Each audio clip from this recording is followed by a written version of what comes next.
नमस्कार दोस्तों, आपका हमारे चैनल में स्वागत है।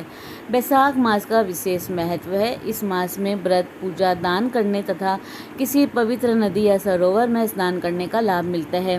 बैसाख मास का अपना महत्व है।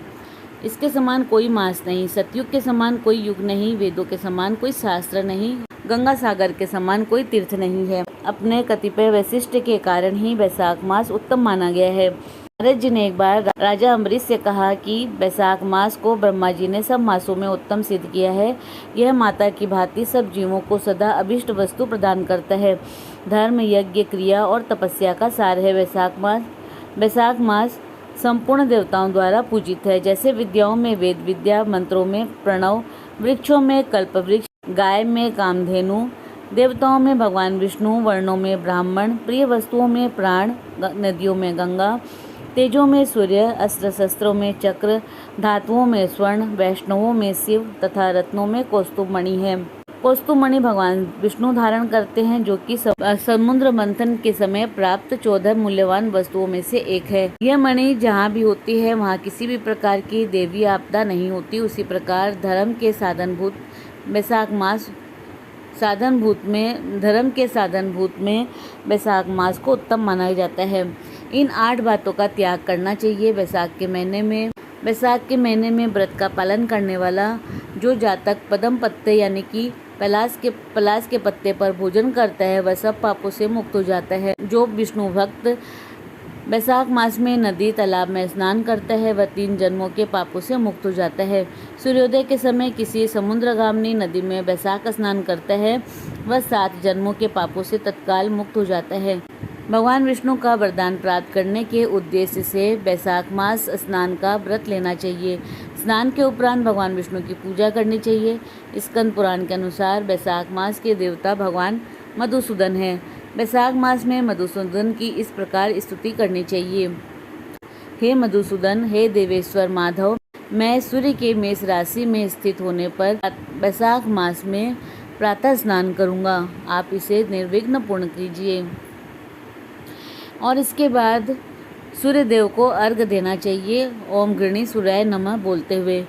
बैसाख मास में मनुष्य संकल्प आदि कार्य में यदि पुष्कर रेणु तक का त्याग करके गोदान करता है तो उसे अपार सुख की प्राप्ति होती है। इस पूरे बैसाख मास में व्रत रखकर गोदान करने वाला भीम व्रत के प्रभाव से श्रीहरि स्वरूप हो जाता है। यह मास अति उत्तम और पवित्र है। इस मास में इन नियमों का पालन करने वाला व्यक्ति भूलोक के सभी सुखों को भोगकर धर्म, अर्थ, काम, मोक्ष सभी पुरुषार्थों को प्राप्त कर लेता है। अतः सभी को बैसाख मास में सदाचार, नियमों और धर्मों का पालन करना चाहिए। भगवान विष्णु को प्रसन्न करने वाला इसके समान कोई दूसरा मास नहीं है। जो बैसाख मास में सूर्योदय से पहले स्नान करता है उससे भगवान विष्णु सदा प्रेम करते हैं। पाप तभी तक कष्ट देते हैं जब तक मनुष्य बैसाख मास में प्रातःकाल जल में स्नान नहीं करता। बैसाख महीने में सभी तीर्थ देवता आदि बाहर के जल अर्थात सामान्य नदी तालाब में भी सदैव स्थित रहते हैं। विष्णु जी की आज्ञा से मानव का कल्याण करने के लिए वे सूर्योदय से लेकर 6 दंड के भीतर सभी देव पानी में उपस्थित रहते हैं। बैसाख सर्वश्रेष्ठ महीना है और विष्णु जी को सदा प्रिय है। जो पुण्य फल कई प्रकार के दान से होता है और जो फल तीर्थ स्थलों के दर्शनों से मिलता है वह सभी पुण्य फल की प्राप्ति बैसाख मास में मात्र जल का दान करने से प्राप्त हो जाती है। जो जल दान में असमर्थ है ऐसे ऐश्वर्य की अभिलाषा रखने वाले पुरुष को उचित है कि वह दूसरे को प्रबोध करे कि इस मास में जल का दान करने से बढ़कर कोई हितकारी कार्य नहीं है। जो भी जातक बैसाख में मार्ग पर यात्रियों के लिए प्याऊ लगाता है वह विष्णु लोक में प्रतिष्ठित होता है। जो गौशाला या प्याऊ के द्वारा जलदान करता है वह देवताओं, पितरों और ऋषियों को अत्यंत प्रिय होता है। जो भी जातक इस महीने में प्याऊ लगाकर राहगीरों की प्यास बुझाता है उस पर भगवान प्रसन्न होते हैं। बैसाख मास में जल की इच्छा रखने वालों को जल, गरीबों और राहगीरों को छाता और पंखे की इच्छा रखने वालों को पंखा देना चाहिए। और जो पीड़ित महात्माओं को प्रेम से शीतल जल पिलाता है वो उतनी ही मात्रा से 10,000 राजस्वी यज्ञों का फल प्राप्त करता है। बैसाख के महीने में धूप और परिश्रम से पीड़ित राहगीर, ब्राह्मण या संत को जो पंखा झुलाकर शीतलता प्रदान करता है वह निष्पाप होकर भगवान का पार्षद बन जाता है। जो मार्ग में थके हुए श्रेष्ठ द्विज को हवा, पानी और शारीरिक सेवा देता है वह भगवान विष्णु का सायुज्य प्राप्त करता है। जो शुद्ध मन से हाथ वाला पंखा दान करता है उसके सभी पापों का शमन हो जाता है। जो भी इस विष्णु प्रिय बैसाख मास में पादुका का दान करता है वह विष्णु लोक को जाता है। जो मार्ग में राहगीरों को ठहरने के लिए विश्रामशाला माधव मास में बनवाता है उसे अनेक तीर्थों के बराबर फल की प्राप्ति होती है। इस पूरे महीने में भगवान विष्णु की पूजा करने से हर तरह की समस्या से छुटकारा मिल जाता है। इस महीने गंगा स्नान करने के अलावा दान करने का विशेष महत्व है। माना जाता है कि बैसाख के महीने में दान देने से जातक को हर प्रकार के पाप से मुक्ति मिलती है। साथ ही एक हाथ से दिया गया दान हजारों हाथों से दिए गए दान के बराबर लौट कर आता है। बैसाख के महीने में तिल की उत्पत्ति हुई थी तो इसीलिए बैसाख के महीने में तिल का दान करना शुभ माना जाता है। भगवान विष्णु और सूर्य भगवान की पूजा करने के बाद तिलों को जल में प्रवाहित करने से लाभ मिलेगा।